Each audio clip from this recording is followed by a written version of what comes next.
নিশিপুর নামে সুন্দর একটি গ্রাম ছিল। সেই গ্রামের জঙ্গলে বড় বড় দুইটি নারকেল গাছে ছিল। রাতের সময় সেই গাছের নিচে একটি ভয়ানক ডাইনি থাকত। এই ডাইনি সারা রাত গাছের নিচে দাঁড়িয়ে থাকত। যদি সেখান দিয়ে কোনো মানুষ আসত তাহলে তাকে মেরে গ্রামের কাছাকাছি ফেলে দিত। এমনই একদিন রাতের বেলায় সেই রাস্তা দিয়ে একটি লোক আসলো। এরপর লোকটি ডাইনিকে দেখে সেখানেই দাঁড়িয়ে পড়ল। তোর তো অনেক সাহস। আমি এখানে থাকি, তুই জেনেও এই রাস্তা দিয়ে আসলি? আমার হাত থেকে কেউ বাঁচাতে পারবে না তোকে। এখন আমি টানতে টানতে গ্রামের কাছে নিয়ে যাব, আর সেখানে গিয়ে আমি তোকে মেরে ফেলবো। কেউ বাঁচাতে আসবে না তোকে। ডাইনি বোন, আমায় মাফ করে দাও। আমার ভুল হয়ে গেছে। আমি আর কোনোদিন এখানে আসব না। আমি জানতাম না তুমি এখানে থাকো। আমি ভুল করছি, আমায় ছেড়ে দাও।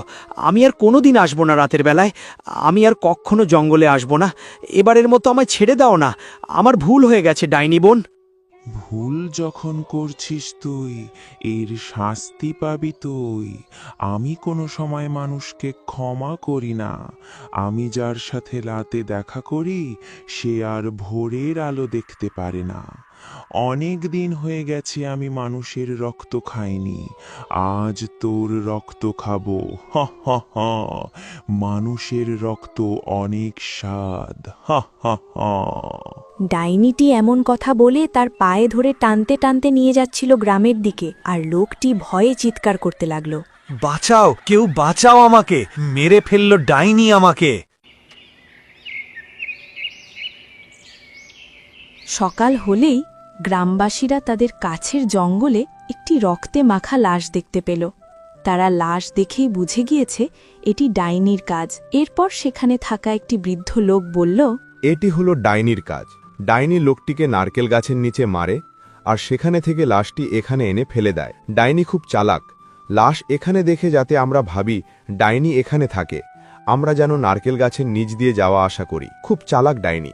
এমন কথা শুনে গ্রামবাসীরা একটু ভয় পায়। এই ডাইনির রক্ত খেয়ে অভ্যেস হয়ে গেছে। এখন মানুষও জেনে গেছে ডাইনি নারকেল গাছের নিচে থাকে, তাই কোনো মানুষ সেখানে আর যাবে না। যদি এই ভয়ঙ্কর ডাইনির রক্ত না পেয়ে গ্রামের ভেতর ঢুকে পড়ে, ভাবতেই ভয় করে। রাতের সময় আর আমি কখনো আমার পরিবারকে বাইরে বের হতে দেব না। গ্রামবাসীরা চোখের সামনে রক্তমাখা লাশ দেখে ভয় পেয়েছিল।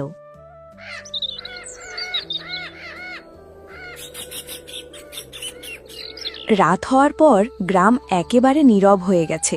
বাইরে কোনো মানুষই ছিল না। সবাই সবার দরজা লাগিয়ে ঘরের ভিতরে ছিল। গ্রাম একেবারে নীরব, যেন এই গ্রামে কোনো মানুষ নেই। আর ওইদিকে একটি মেয়ে ঘরে থেকে বিরক্ত হচ্ছিল। মা, আমি আর ঘরের ভেতর থাকতে পারছি না। আমার খুব অসহ্য লাগছে, দম বন্ধ হয়ে আসছে। অনেক মানুষ বাইরে মা, তুমি আমায় কেন এভাবে ঘরে আটকে রেখেছ মা? আমি বাইরে যাই, অনেক মানুষ বাইরে। বাইরে কেন মানুষ নেই? তুই সত্যিটা জানিস না? আমাদের গ্রামে এক ভয়ানক ডাইনি আছে। সে যেভাবে পারছে সেভাবেই মানুষ মেরে ফেলছে। মানুষ মেরে যেখানে পারছে সেখানে ফেলে দিচ্ছে। আর ওই ডাইনি মানুষের রক্ত পর্যন্ত খেয়ে ফেলে। এই ভয়ে রাতের বেলা আজ থেকে কেউ বাইরে বেরোবে না। তাই আমিও তোকে বাইরে বেরোতে দিতে পারি না, যদি এই ডাইনি গ্রামে চলে আসে এই ভয়ে। কি বলছো মা? আমাদের গ্রামে ডাইনি? এটা তো খুবই ভয়ঙ্কর ঘটনা। এজন্য তো আজ বাইরে থেকে মানুষের কোনো কথা বা শব্দ হচ্ছে না। সরি মা, আমায় ক্ষমা করে দাও। আমি অযথাই তোমায় ভুল বুঝেছি। তুমি আমার কত খেয়াল রাখো মা। আচ্ছা, আর সরি বলতে হবে না। তোমায় আমি খাবার দিচ্ছে, খাবারগুলো খেয়ে লক্ষ্মী মেয়ের মতো গিয়ে ঘুমিয়ে পড়ো। আমিও একটু পরে ঘুমাতে আসছি। তোমার বাবা এখনো বাড়িতে আসেনি। কি বলছো মা? এত রাত হয়ে গেছে, বাবা এখনো আসেনি? মা, তুমি আজকে বাবাকে কেন কাজে যেতে দিলে? এখন যদি বাবার কিছু হয়ে যায়, যদি ওই ডাইনি বাবার কোনো ক্ষতি করে দেয়, তাহলে আমরা কিভাবে বুঝবো? মা, চলো আমরা বাইরে যাই, গিয়ে বাবাকে এগিয়ে নিয়ে আসি। না মা, আমরা বাইরে যেতে পারবো না। আমরা বাইরে গেলে আমাদের বিপদ হতে পারে। আমি তোর বাবাকে বলে দিয়েছিলাম যদি কাজ থেকে ফিরতে রাত হয় গ্রামের রাস্তা দিয়ে বাড়ি ফিরতে। তুই মা চিন্তা করিস না, আমি আছি মা, তোর বাবা এক্ষুনি চলে আসবে। তারা এমন কথা বলল, আর ওই দিকে দুই নারকেল গাছের নিচে আজকেও ডাইনি দাঁড়িয়ে রইল মানুষের আশায়। কিন্তু আজকে ডাইনির ছিল কপাল খারাপ, কারণ সেই রাস্তা দিয়ে আজ রাতে কোনো মানুষই আসলো না। মানুষ না আসাতে ডাইনির অনেক বিরক্ত লাগছিল। ডাইনির চোখ যতটুক জাগছিল ততটুকুই ডাইনি দেখতে লাগলো কোনো মানুষকে দেখা যায় কিনা, কিন্তু সেখানে কোনো মানুষই ছিল না। ডাইনি মানুষ দেখতে না পেয়ে বলল, আজ আমার সাথে কি হচ্ছে? এদিকে একটি মানুষও তো আসছে না। তাহলে কি ওরা আমার চালাকি বুঝে গিয়েছে? আমি গ্রামের কাছে জঙ্গলে থাকি না, আমি নারকেল গাছের নিচে থাকি। কিন্তু এটা কি করে বুঝলো? এখন আমার রক্ত খাবার খুব ইচ্ছে করছে। এখন যদি কোনো মানুষের রক্ত না খেতে পারি তাহলে তো আমার ঘুমই হবে না। এখন কি করব? গ্রামে চলে যাব? না, গ্রামে গেলে লাভ কি?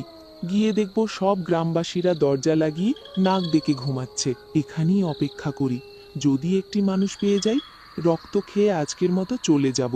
ডাইনি এমন কথা বলে সেখানে দাঁড়িয়ে অপেক্ষা করছিল একটি মানুষের আশায়।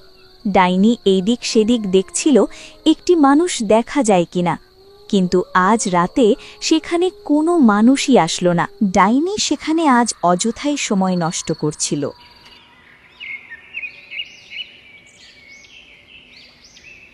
এভাবে আর জীবন কাটানো যায়? কাল রাতে গ্রামের সবাই ঘরের ভেতর বন্দী ছিল একটি ডাইনির ভয়। এভাবে রাত কাটানো অনেক কষ্ট হয়। কি যে করব? গ্রামবাসীরা সবাই যেন একটি আতঙ্কের ভেতরে পড়ে আছে। হ্যাঁ দাদা, কাল রাতে আমার যেন মনে হচ্ছিল আমি কোনো জেলের ভিতর বন্দী আছি। কাল আমার খুবই বিরক্ত লাগছে এভাবে হঠাৎ করে সন্ধ্যা থেকে সম্পূর্ণ রাত এক জায়গায় কাটাতে। আর রাতে এমন মনে হচ্ছিল যেন আমাদের গ্রামে অনেক বছর ধরে কোনো মানুষ নেই, একেবারে সব নীরব হয়ে গিয়েছিল। কষ্ট তো সবারই হয়েছিল।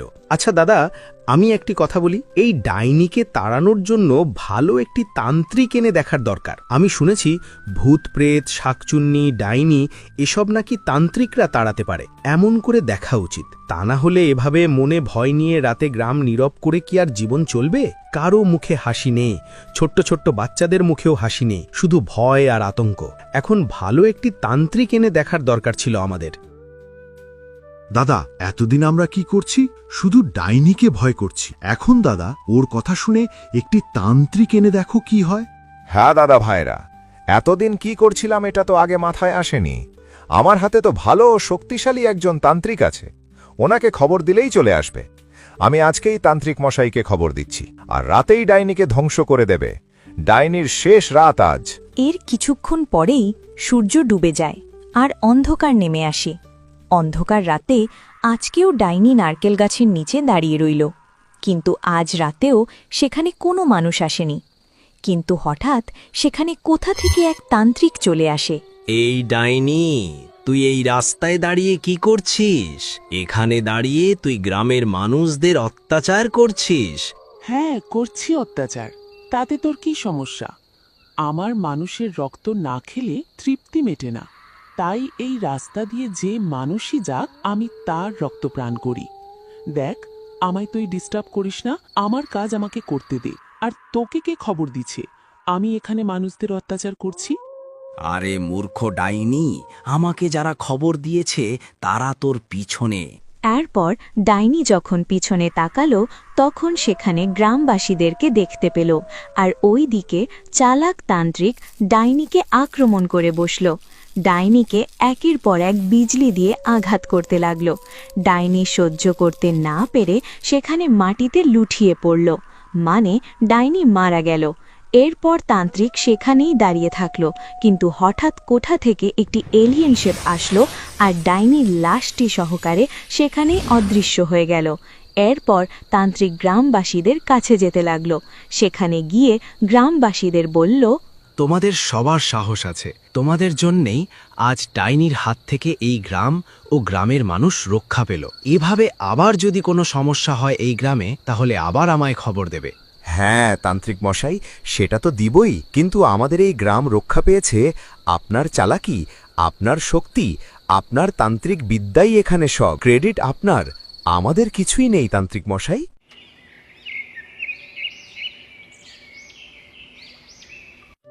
এরপর থেকে তাদের জীবন সুখে শান্তিতে ভরে উঠল। তাদের আর কোনো ডাইনির ভয় ছিল না, ছিল না রাতের চিন্তা। তাই রাতা নিশ্চিন্তে বসে গল্প করছিলে, আর ওইদিকে রাতের বেলা নারকেল গাছের নিচে আর কোনো ডাইনিকে দেখা যেত না। এখন রাতে সেই নারকেল গাছের রাস্তা দিয়ে মানুষ যাওয়া আসা করে, আর কোনো রকম সমস্যা হতো না। সবাই নিশ্চিন্তে বসবাস করতে লাগল এই নিশিপুর গ্রামে।